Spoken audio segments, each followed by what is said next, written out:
Monsieur Pivi, Oui. quelle était votre fonction à la date du 28 septembre 2009? J'étais le ministre chargé de la sécurité présidentielle. Et à ce titre, quelles étaient vos attributions? C'est Vos attributions, votre bon. travail. Ouais, bon, moi, mes attributions là-bas, comme j'avais bien dit, que je ne commandais pas tout le monde parce qu'il y avait certaines qui c'était leur commandement venait du président directement. Donc moi, j'avais certaines unités auxquelles je m'appuyais sur eux, c'est-à-dire l'unité de l'artillerie et l'unité des blindés, l'unité de bataille qui était, c'est-à-dire des détachements qui étaient là-bas. Et ces détachements étaient de 30 personnes, 30, ça fait les 3 détachements auxquels, plus mes groupes qui étaient avec moi, j'avais une section de combat aussi de 30 personnes. Donc, ce sont ces unités-là, juste que moi, je pouvais les commander la nuit comme la journée. Parce qu'il y avait bien sûr le régiment, mais le régiment était avec leur je ne sais pas à qui, c'était avec eux. Voilà. Ce jour, est-ce que vous vous êtes rendu au stade du 28 septembre? Non. Vous avez dit que vous étiez à Mania. Oui. Vous êtes revenu jusqu'à Bambeto. Oui.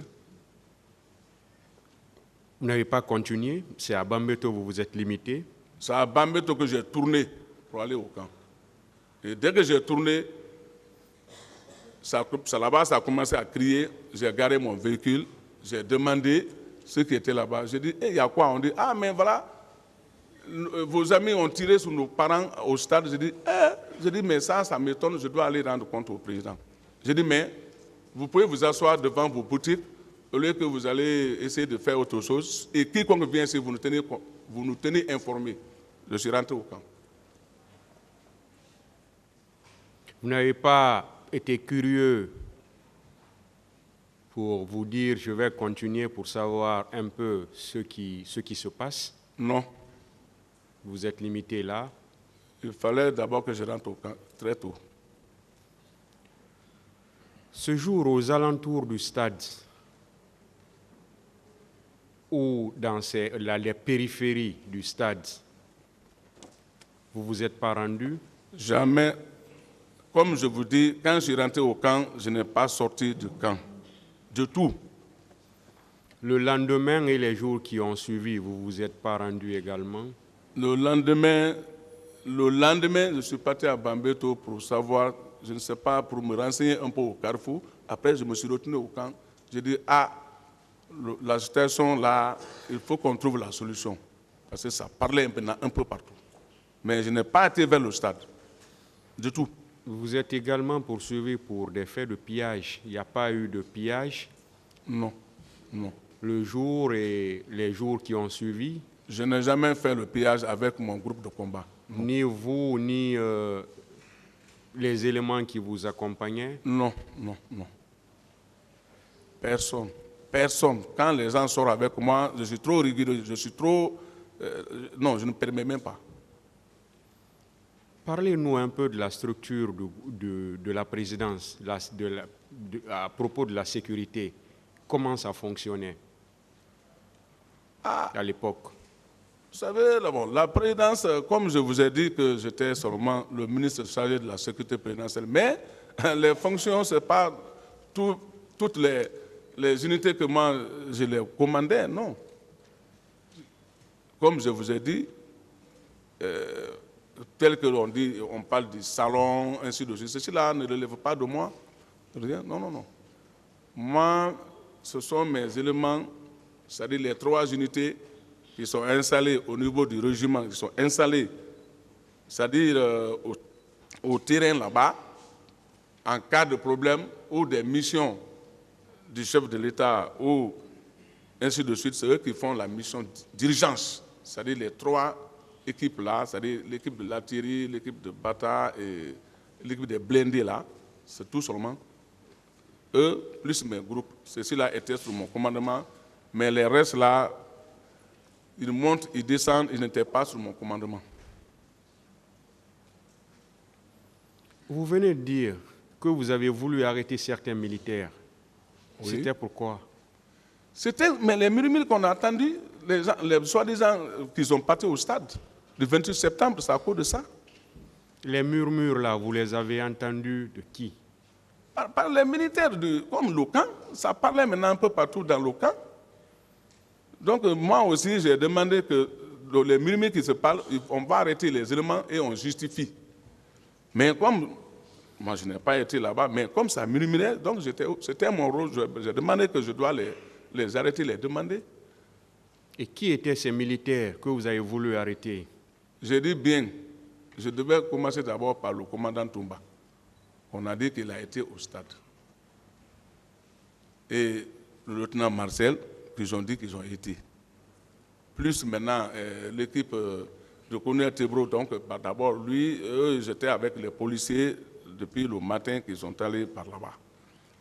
Donc, il fallait mettre, quand on mettait mettre eux, peut-être on va connaître maintenant, ils sont allés avec quel groupe. Voilà les raisons pour lesquelles je devais les arrêter. C'est trois. Voilà. C'est-à-dire M. Toumba, M. Marcel et M. Kegoro. Ce sont ces trois que vous avez voulu arrêter. Voilà, mais surtout les deux, Toumba et Marcel, surtout les deux. Ministère public des questions.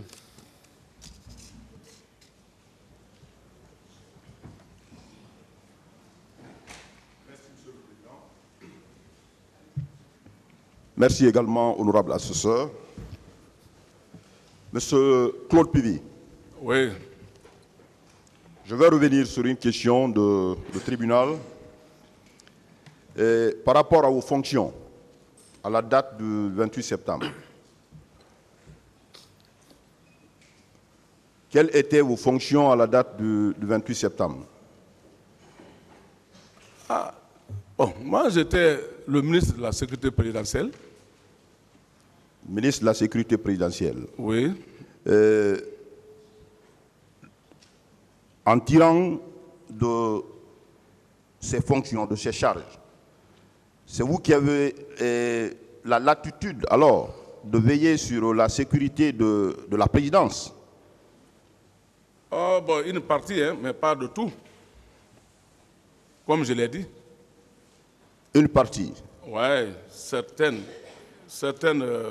équipes étaient sous mon commandement, mais pas de tout. Donc vous n'aviez pas la plénitude vous ne jouiez pas la plénitude de vos fonctions. De tout, c'était c'est-à-dire ma nomination, chacun connaissait ici que c'était comme si un poste seulement comme ça. C'était pas ça. Comme vous l'attendez, c'était pas ça. Le salon du président relevait-il de vous? Qui? Le salon du président de la République. Oh, non. Relevait de vous? Il ne relève pas de moi. C'est pour ça que j'ai dit qu'il y a certains qui ne relèvent pas de moi. Ces sorties relevaient de vous, puisqu'il y avait un aide de camp. Un aide de camp. Est-ce que ce tête de camp, le tête de camp relevait de vous, vous qui assumez les fonctions de ministre de la Sécurité présidentielle? Les sorties du président de la République, sa protection physique, la protection de la présidence, relevait-il de vous? Les premières semaines du pouvoir, ça relevait de moi. Les premières semaines, je dis bien les premières semaines du pouvoir. Mais dès après quelques semaines, quelques mois, c'était fini. Ils sont là, tout le monde est là. Chacun faisait ce qu'il veut. Je ne pouvais même pas, mais les sorties, je n'étais même pas informé. Ni un protocole vient me dire, ah bon, monsieur le ministre de la Sécurité présidentielle, voilà, non. Voilà la raison pour laquelle moi aussi, je me suis abstenu de tout juste les petits groupes que moi je contrôlais, j'ai mis main sur eux. C'était tout. Donc vous aussi, vous aviez votre groupe, vos hommes à part? Oui, chacun a ses éléments. Bon, moi j'avais un groupe de combat qui était avec moi, plus maintenant les 3 unités que je vous ai parlé. C'est-à-dire une unité de l'artillerie, une unité blindée et une unité de bata. C'est-à-dire un détachement, quoi, des détachements. Je vais revenir sur la date du 27. Là? La date du 27 septembre, à la veille du 28 septembre. Le président était à l'Abbé. Vous étiez à l'Abbé ou bien vous êtes resté à Conakry? D'accord, c'est très bien. C'est ici que moi j'ai appris à certains dire que PV n'a pas été à l'Abbé. Allez demander les gens de l'Abbé. C'est moi qui fus le premier à aller sur le sol de l'Abbé. Chacun de ces gens-là avait peur de partir à l'Abbé. Je suis parti à l'Abbé le 26 avec mes hommes. J'ai passé la nuit au stade. Je dis, je resterai au stade jusqu'à l'arrivée de la délégation. Alors, vous êtes revenu quand à Conakry?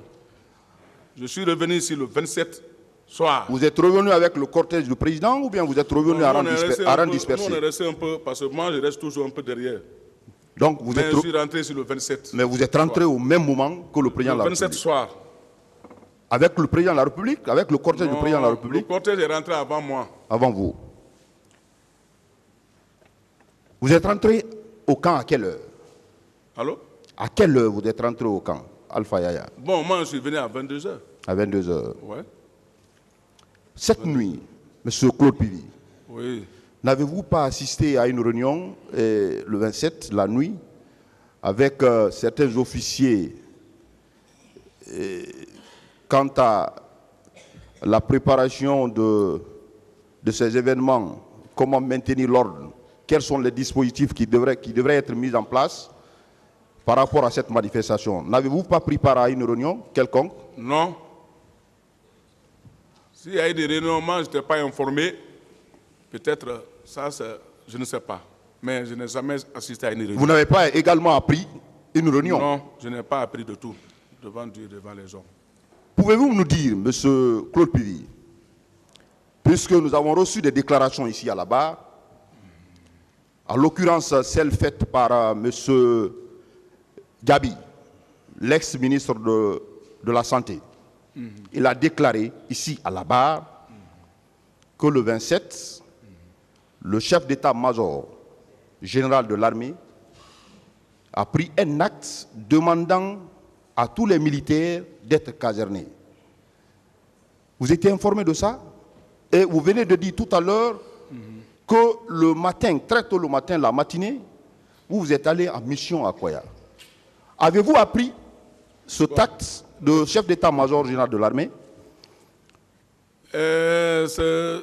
C'est l'arrêté ou ce décret-là, quand moi je quittais à l'Abbé, je suis venu la nuit, directement, c'était pour dormir, parce que j'avais déjà la mission d'aller traquer ces bandits-là qui étaient entre Mania et Koya.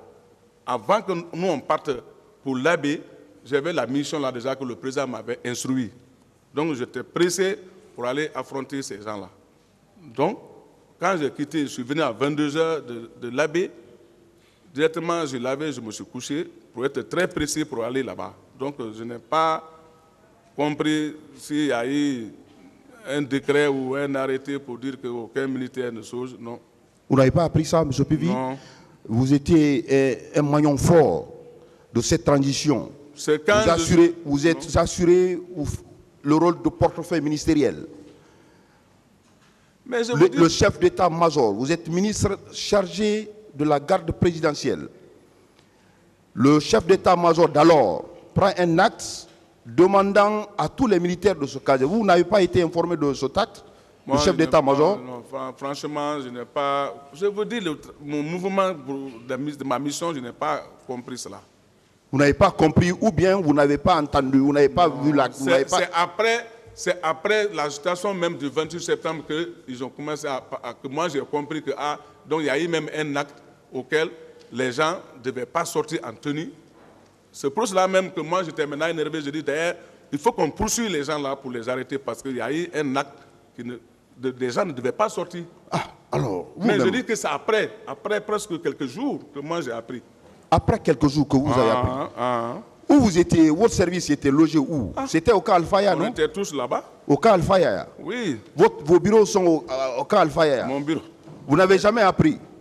J'ai dit, moi j'ai appris ça après la situation du 28 septembre que j'ai appris ça. À Koya, vous êtes allé avec combien d'hommes? Non, moi j'ai toujours un groupe de combat de 30 personnes. 30 personnes. Voilà. Donc vous étiez avec 30 personnes pour aller traquer, selon vous, Ouais, les bandits armés. L'armée. Militaires.